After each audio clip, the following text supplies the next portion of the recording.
Good morning. Andito ako patungo ng consulate. Pagbabayad ng OWA.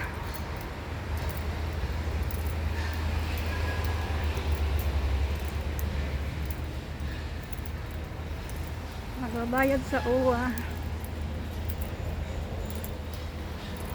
Kasi nung linggo, ang haba ng pila. Kasi merong na PhilHealth at SS.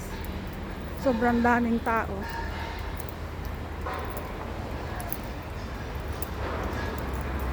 Kaya nung Sunday, kumuha lang ako ng form. Tapos pinilapan ko. Ngayon sasubmit ko na lang.